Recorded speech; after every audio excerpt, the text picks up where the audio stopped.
우리가 행복하기 위해서 예수님을 믿는 것은 아닙니다. 예수님을 믿는 것은 예수님이 진리이기 때문에 우리는 그 진리를 믿는 겁니다. 사람들은 행복할 수만 있다면 비진리도 따라가죠. 그냥 당장에 좋은 것, 당장에 재밌는 것, 당장에 나를 행복하게 해주는 것을 쫓아갑니다. 그러다 결국 멸망의 길로 가는 거죠. 진리이신 예수님을 믿고 따르다 보면 행복은 부차적으로 생기게 되어 있습니다. 여러분, 우리가 행복하기 위해서 밥을 먹는 것은 아니잖아요. 근본적으로 내 삶을 살아가는 데 필요한 에너지를 얻기 위해서 우리는 음식을 섭취하죠. 그러나 그 음식을 먹는 동안에 기쁨이 있고 즐거움이 있죠. 그렇잖아요. 진리 대신 예수님을 따라가다 보면 기쁨과 행복과 감사가 같이 따라오게 되어 있는 겁니다. 예수님을 믿는 것이 행복하지 않다. 나 신앙생활하는 것이 행복하지 않다. 그러면 뭔가 문제가 생긴 겁니다. 나 밥 먹는 게 행복하지 않다. 나 밥 먹는 게 너무너무 괴롭다. 그 사람 뭔가 문제가 생긴 거죠. 예수 믿는 것이 행복하지 않으면 뭔가 문제가 생긴 거예요. 물론 우리의 삶에는 고난이 찾아옵니다. 어려움도 있습니다. 환난도 찾아옵니다. 때로 핍박도 찾아옵니다. 그런 여러 가지 문제들이 있음에도 불구하고 예수님을 믿는 기쁨이 더 큰 겁니다. 예수 그리스도의 생명이 더 큰 거죠. 적절한 비유가 되려나 모르겠지만 검정색 있잖아요. 검정색 페인트가 가득합니다. 거기에다가 빨간색을 집어넣었어요. 그럼 무슨 색이 되죠? 그래도 검정색이 되죠. 그렇잖아요. 마찬가지로 예수 그리스도의 생명이 강력하기 때문에 환난도 찾아오고 고난도 찾아오고 슬픔도 찾아오고 문제도 찾아오지만 결국에 예수님의 생명이 그 모든 것들을 이겨내서 다 생명으로 바꾸는 거죠. 예수님을 믿는데 우리는 왜 기쁨이 없을까? 왜 감사가 없을까? 왜 행복하지 않을까? 마음을 지키지 못했기 때문이라고 말씀드렸죠. 모든 지킬 만한 것 중에 내 마음을 지키라. 이는 생명의 근원이 예수 남이니라. 생명의 근원이 마음에 존재하는 거죠. 문제는 마음입니다. 하나님은 사람을 영적인 존재로 만드셨습니다. 흙으로 사람을 만드시고 하나님의 호흡이 호흡, 바람 이게 영이거든요. 단어가 똑같습니다. 영을 불어넣으셔서 사람이 생령이 되었습니다. 그래서 사람은 세 가지로 구분할 수가 있습니다. 본문에 이렇게 되어 있죠. 평강의 하나님이 친히 너희를 온전히 거룩하게 하시고 또 너희의 온 영과 혼과 몸이 우리 주 예수 그리스도께서 강림하실 때에 흠없게 보존되기를 원하노라. 온 영과 혼과 몸 이렇게 나누고 있죠. 신학적으로는 논쟁이 있습니다. 2분설이다, 3분설이다. 사람은 몸과 영혼으로 되어 있다. 이건 2분설입니다. 사람은 몸과 혼과 영으로 되어 있다. 이거 이제 3분설입니다. 우리 교단은 2분설을 지지합니다. 왜 2분설을 지지하냐면 성경에가 이렇게 영과 혼과 몸 나눠져 있는데도 왜 2분설을 지지하느냐? 혼과 영을 나누기가 어렵다 하는 겁니다. 혼과 영을 경계를 분명히 해서 여기는 혼이다, 여기는 영이다 이렇게 나누기가 힘들고 영혼으로 합쳐져 있다. 그래서 몸과 영혼이다 이렇게 하는 거죠. 그런데 오늘은 좀 더 우리 사람을 구체적으로 이해하기 위해서 세 개로 나누어서 한번 생각해 보고자 합니다. 몸은 우리가 이미 다 알죠. 몸은 알잖아요. 영, 혼 이렇게 나누는 거죠. 영이라는 말은 히브리어로 르하으라는 단어를 쓰고 있습니다. 바람, 호흡 그런 말입니다. 하나님이 호흡을 우리의 코끝에 불어 넣으시잖아요. 그 호흡을 말하고 있습니다. 영어로는 스피릿입니다. 영어로는 스피릿이라는 단어를 쓰고 헬라 언어로는 푸뉴마라는 단어를 쓰고 있습니다. 반면에 혼이라는 단어는 히브리어로 네펫이라는 단어를 쓰고 보통 영혼 이렇게 번역이 됩니다. 존재로서의 사람을 말하고 있습니다. 사람의 마음, 사람의 이 생명 이것이 다 영혼에 해당되죠. 영어로는 soul을 씁니다. 헬라어로는 푸시케, 영은 푸뉴마, 헬라어로 혼은 푸시케 이렇게 사용하고 있습니다. 영도 마음이고 혼도 마음입니다. 둘 다 마음, 영혼돈으로 생각할 수 있습니다. 경계가 분명하지 않아요. 쉽게 구분되지가 않습니다. 영과 혼의 경계가 분명해서 쉽게 구분되지 않아요. 그러나 쓰는 단어는 조금 다릅니다. 영이라는 단어, 혼이라는 단어를 약간 구분해서 쓰고 있죠. 일반적으로 우리가 생각하고 고민하고 감정을 느끼고 의지를 동원하는 이런 마음은 영혼, 혼의 영역입니다. 우리가 일반적으로 생각하고 사는 것, 일반적으로 감정을 느끼고 사는 것, 일반적으로 내가 뭔가 결단하고 사는 것, 이것은 이제 혼의 영역이라고 할 수가 있습니다. 그리고 영은 그것보다 더 깊은 마음, 일반적 마음보다 더 깊이 존재하는 마음, 그 마음을 영이라고 말할 수 있습니다. 분명하지가 않죠, 여러분? 딱 와닿지는 않죠. 딱 와닿지는 않습니다. 딱 선이 나눠지는 게 아닐까요? 고린도전서 2장 11절에 사람의 일을 사람의 속에 있는 영 외에 누가 알리요? 그때가 영입니다. 사람 속을 사람 속에 있는 영, 우리의 마음과 생각 깊은 곳에 존재하는 내 마음, 그것이 안다는 거죠. 마가복음 2장에 보면 중풍병 걸린 친구를 데리고 친구들이 와서 지붕을 뚫고 예수님께 와서 그 환자를 고치죠. 그때 그 환자를 고칠 때 예수님께서 네 죄사함을 받았느니라 라고 선언을 하십니다.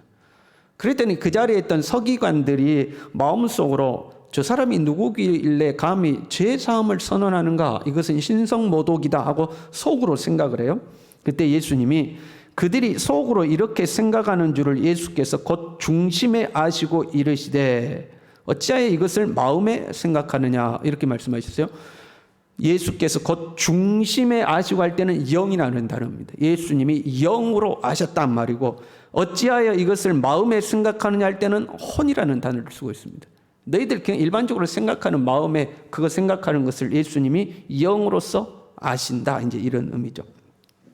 요한복음 13장 21절에 보면 예수께서 이 말씀을 하시고 심령이 괴로워 증언하여 이르시되 내가 진실로 진실로 너희에게 이르노니 너희 중 하나가 나를 팔리라. 지금 제자들에게 하시는 거예요. 이 심령이 괴롭다 할 때 이 단어도 영이라는 단어를 쓰고 있습니다. 마음 깊숙한 곳에서부터 솟아나오는 괴로움을 말하고 있는 거죠. 단지 나 지금 기분 나빠, 나 지금 화났어, 그런 게 아니고 마음 깊숙한 곳에서부터 나오는 이 애절한 고통을 말하고 있습니다. 내 의지와 상관없이 반응하는 양심의 영역이 있죠. 여러분 그렇잖아요. 내 의지는 몰라, 나 내 마음대로 할 거야 그러는데 내 양심이, 내 성질은, 내 꼬라지는 내 몰라, 내 성질대로 할 거야 하는데 내 속에서 나를 찌르는 이 양심이 있죠. 의지적 너머에 있는 양심의 영역 있잖아요. 무슨 말인지 여러분 다 아시죠? 경험하시죠? 그것처럼 내 마음의 영역을 넘어서는 마음이 있는 거예요. 내 마음보다도 그걸 넘어서는 마음, 그거 있는 거죠. 꼭 양심처럼. 그것을 영적인 영역이라고 하는 거죠. 외적인 환경에 의해서 주어지는 기쁨, 그것은 일반적인 마음의 기쁨입니다. 그러나 환경의 변화와 상관없이 깊은 곳에서 나오는 기쁨, 이것이 이제 영적인 기쁨입니다. 보세요. 지적인 영역, 감정적 영역, 의지적 영역, 일반적인 영역, 이것은 우리의 영혼의 일반적 마음과 생각의 영역입니다. 근데 그것보다 더 깊은 영역이 영의 영역이죠. 이 혼의 영역을 아무리 채워도 영의 영역이 채워지지 않으면 허전함을 느낍니다. 서울에 큰 교회들이 있잖아요. 큰 교회들 가면 이제 부목사님들이 여러 명 있잖아요. 그러면 이제 교구를 나눠서 부목사님들이 이렇게 신방을 다닙니다. 그러면 뭐 서울 중심 도시가에 있는 교회들은 크고 성도들 중에는 부유한 성도들이 많이 있죠. 신방을 가보면 뭐 60평, 100평, 120평 그런 아파트에 온갖 좋은 걸로 쫙 뭐 인테리어를 해놓고 사는 이런 성도들이 있어요. 부목사님이 가서 이렇게 신방하면 그 부목사님 앞에 그런 고충을 덜어놓는 거죠. 목사님 사는 게 너무 힘들어요. 그 목사님 몇 평 사느냐? 10평 살아요. 10평 아파트 사는 목사님을 앞에 세워놓고 100평, 120평 사는 교회 집사님이 목사님 사는 게 너무 힘들어요. 외적인 환경으로 보면 훨씬 잘 사는 거죠. 그러나 그 내면 깊숙한 곳에 채워지지 않는 기쁨이, 채워지지 않는 이 기쁨이 있는 거예요. 채워지지 않는 이 내면에 이게 있는 거죠. 그게 영적인 거죠. 하나님은 우리의 영에 역사하십니다. 하나님은 영이시니 우리의 영의 영역이 하나님은 역사예요. 우리가 신앙생활할 때 느끼는 기쁨은 영적인 기쁨인 겁니다. 요한복음 7장 37절부터 38절에 보면 누구든지 목마르거든 내게로 와서 마시라. 나를 믿는 자는 성경의 이름과 같이 그 배에서 생수의 강이 흘러나오리라.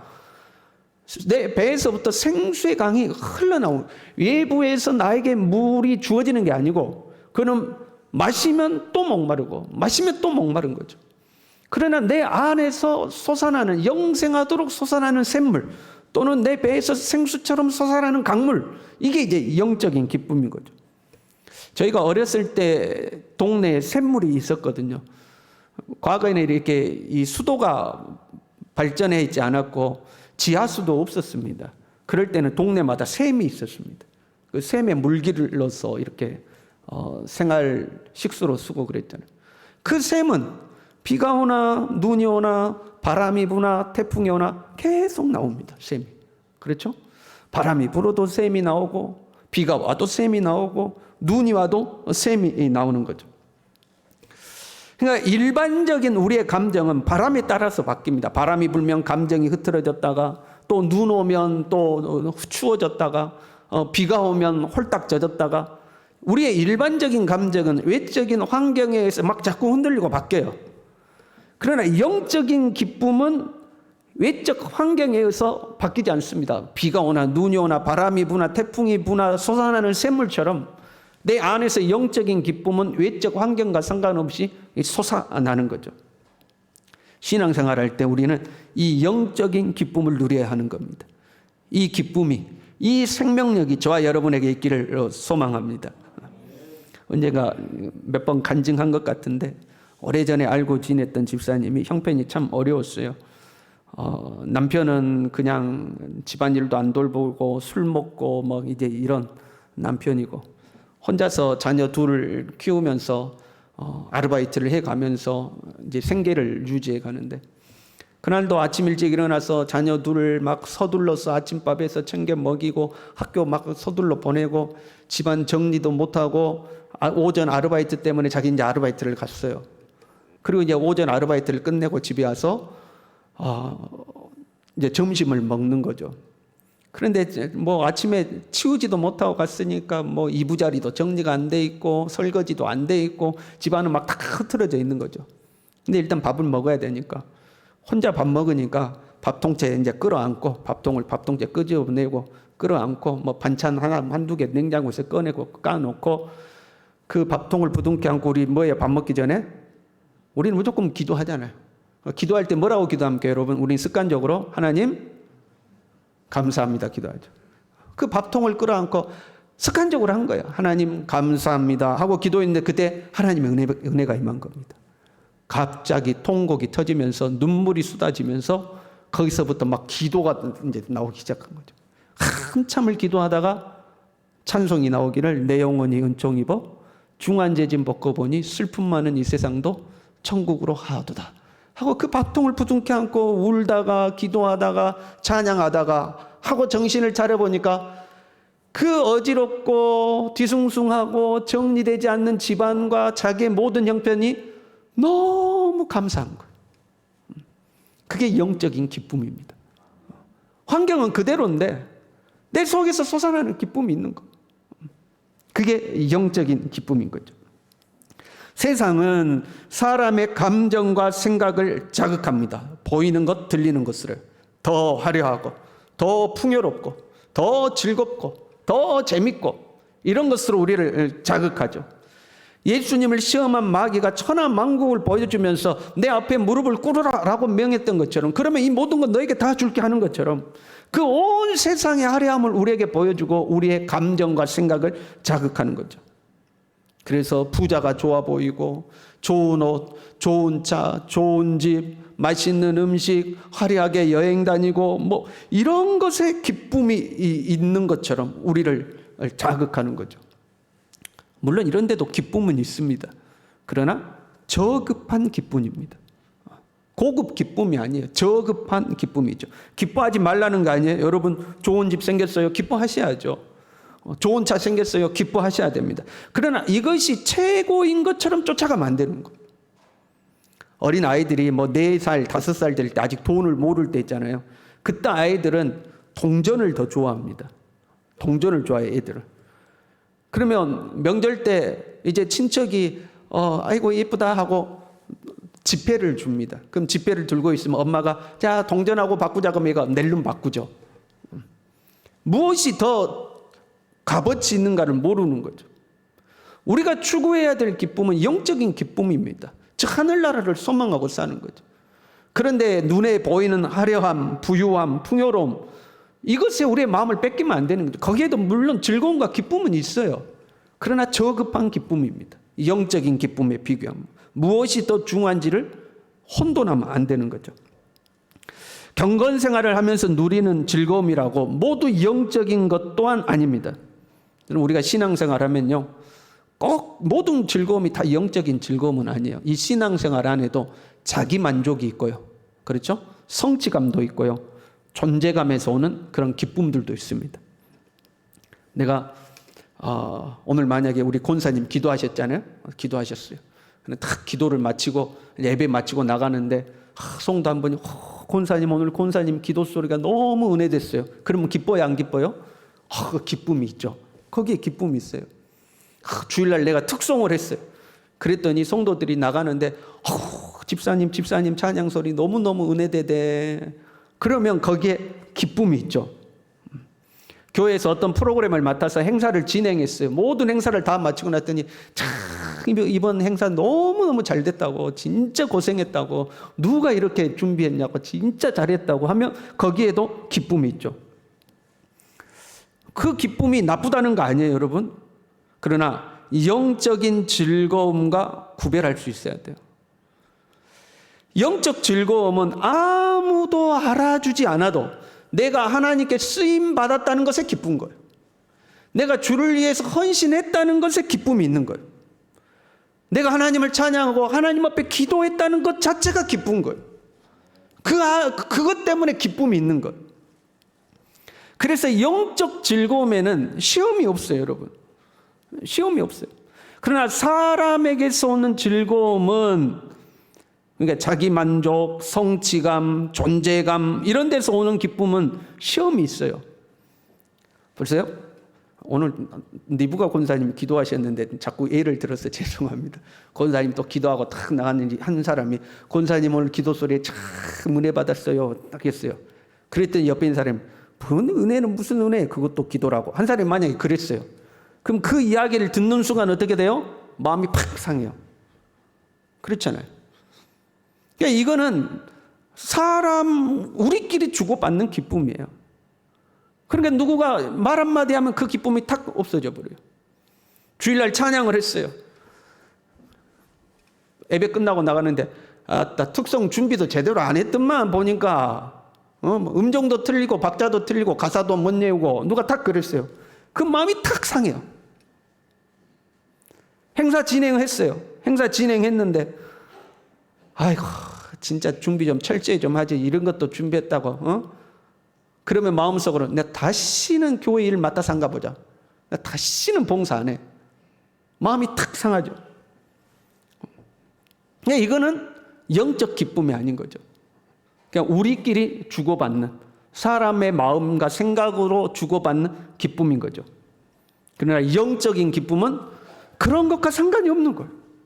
비가 오나 눈이 오나 바람이 부나 태풍이 부나 내 안에서 솟아나는 거예요. 내 안에서. 주님 앞에 내가 서 있는 것이 기쁜 거예요. 예수 믿는 것이 즐거운 거예요. 나 같은 사람을 선택해 주셔서 감사한 거예요. 나 같은 자에게 대표 기도를 맡겨서 온 교회를 대표해서 하나님 앞에 기도할 수 있다는 게 너무너무 감사하고 영광스러운 거예요. 그게 영적인 기쁨인 거죠. 이제 여러분 일반적인 감정과 영적인 것을 조금 구분할 수 있겠죠? 이게 구분이 좀 돼야 돼요. 다시 말씀드리지만 일반적으로 느끼는 감정들이 다 나쁘다 이거 아니에요. 이걸 구분할 줄 알아야 돼요. 하나님은 우리의 영의 역사하시죠. 그럼 여러분 어둠은 어디에 역사를 할까요? 어둠은 우리의 마음과 생각의 역사를 합니다. 하나님은 영이시니 성령으로 우리의 영의 역사를 해요. 그러나 어둠은 그 하나님의 영이 계시는 우리의 영의 역사를 못해요. 우리의 마음과 생각의 역사를 합니다. 마귀가 가룟 유다에게 예수님을 팔 생각을 넣었다. 생각을 집어넣는 거예요. 생각 속에 역사를 하는 거죠.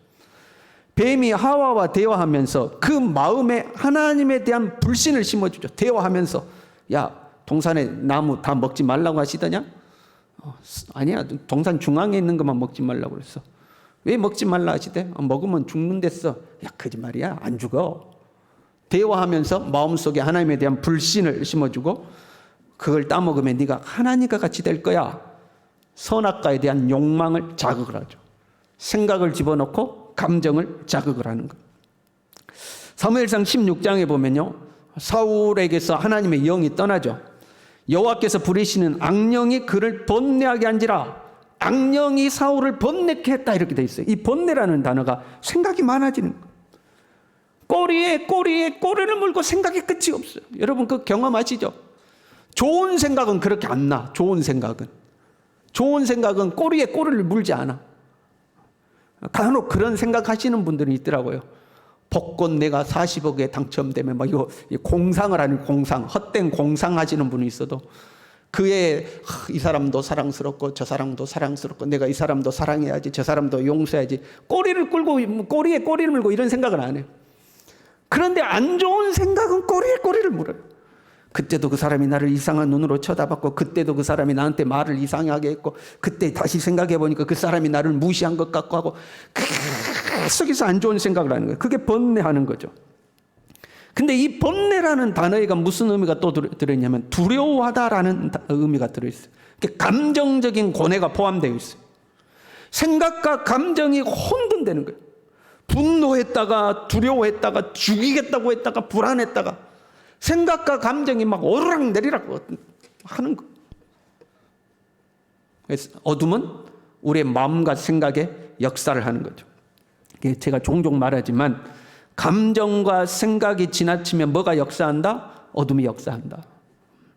에베소서 4장 26절부터 되어 있죠. 분을 내어도 죄를 짓지 말고 해가 지도록 분을 품지 마라. 마귀에게 틈을 주지 말아라. 분이 날 수 있어요. 우리의 감정이 흔들릴 수 있어요.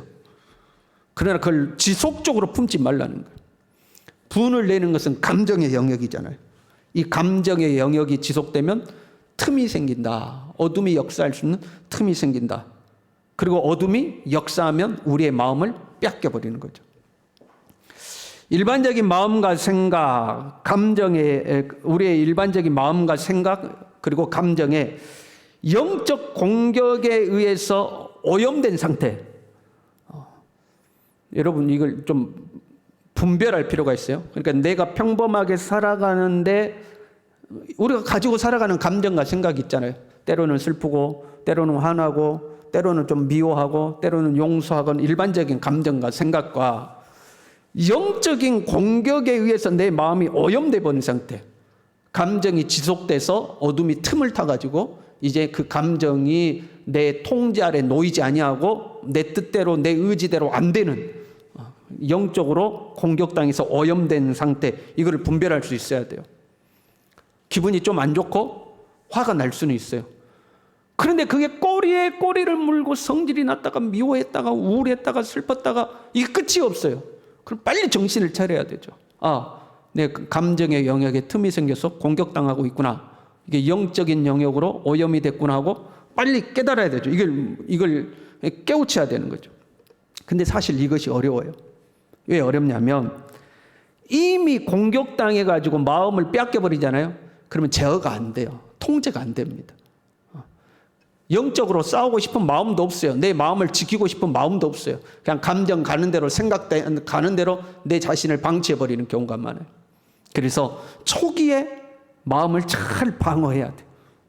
내 마음을 빼앗기지 않도록, 내 감정의 영역을 빼앗기지 않도록 마음과 생각을 잘 지켜내야 돼요. 그렇지 않고 마음을 빼앗겨버렸다? 그럼 이게 어지간해하고는 통제가 안 돼요. 왜 예수님을 믿는데 행복하지 않는가? 왜 예수님을 믿는데 감사하지 않는가? 주님 우리에게 항상 기뻐하라고 했는데, 범사에 감사라고 했는데 왜 안 되는가? 예수님의 생명이 내 안에 있으니, 예수님의 생명의 열매인 사랑과 희락과 기쁨과 오래참과 자비와 양성과 충성과 온유와 이런 열매들이, 기뻐하고 감사하고 이런 열매들이 내 삶에 나와야 되지 않는가? 그런데 왜 안 나오는가 하는 거예요. 예수님의 생명이 내 마음을 지배하지 못하면, 그러니까 마음보다 더 깊은 곳에 있는 하나님의 영적 생명이 내 마음을 지배하지 못하면 이 예수님의 생명과 마음이 분리가 되는 겁니다. 무슨 말인지 이해가 되십니까? 내 안에 예수 생명이 없는 거 아니에요. 내게 하나님의 성령이 없는 거 아니에요. 예수님도 믿고 성령도 있고 예수님의 생명도 내 안에 있어요. 그런데 마음의 영역을 빼앗겨버리는 거예요. 감정이라는 것은 마음에서 인지하는 거거든요. 근데 그 마음의 영역을 빼앗겨버리면 주님의 생명에서부터 나와야 되는 이 기쁨과 감사, 은혜, 행복, 이러한 것들을 인지를 못하는 겁니다. 이 마음에 자기 감정이 들어있거나 세속적인 영향을 받은 생각들이 들어있거나 더 나아가 어둠에 공격당한 마음이 있으면 하나님의 생명과 이 마음의 영역이 분리가 되는 거죠.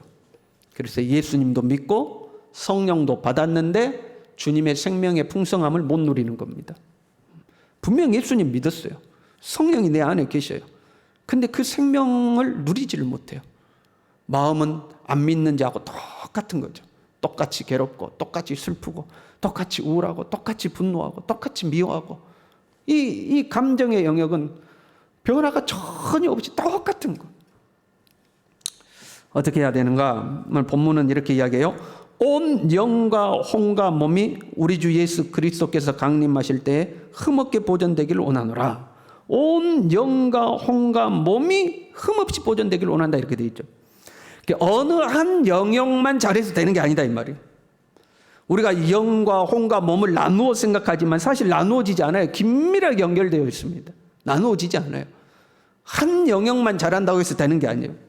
기도 열심히 해요. 막 철야 기도하고 금식도 합니다. 그래서 막 부르짖어 기도해서 2시간, 3시간씩 기도하고 집에 돌아가고 삶의 현장으로 돌아가면 자기 원래 본성이 또 그대로 나오죠.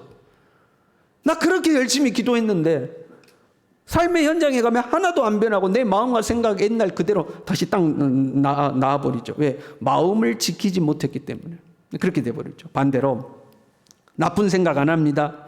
안 좋은 것은 안 갑니다. 나쁜 거 안 봅니다. 나쁜 소리도 안 듣습니다. 좋은 강연만 찾아다니고 좋은 책만 보고 좋은 영화만 보고 내 마음을 좋게 하기 위해서 좋은 것만 보고 듣고 생각해요. 마음과 생각을 지키는 거죠. 그런데 그런 사람도 마음의 허전함이 찾아옵니다. 마음의 우울함이 찾아옵니다. 인생이 무상하고 인생이 허망하고 우울과 슬픔이 찾아와요. 왜? 경건의 삶을, 영적인 삶을 살지 않으면 그렇게 된 거예요. 마음만 지켜서 되는 것도 아니에요. 온 영과 혼과 육이 온전히 보존돼야 되는 거예요. 많은 크리스천들이 요즘 시대가 갈수록 그런 것 같아요. 오해하는 것 중에 하나가 온화하고 부드럽고 친절하고 다정다감하고 이런 상태를 건강한 상태라고 착각을 하는 거죠. 온화하고 부드럽고 다정다감하고 친절하고 인자하고 여러분 필요해요. 이것들이 우리의 삶에 필요합니다. 그러나 그것들만 있으면요 환경이 바뀌면 다 무너집니다. 그렇게 온화하던 사람이요 성질냅니다. 그렇게 친절하던 사람이 거칠어집니다. 그렇게 사람들을 따뜻하게 대하던 사람들이요 막 폭언을 퍼붓습니다.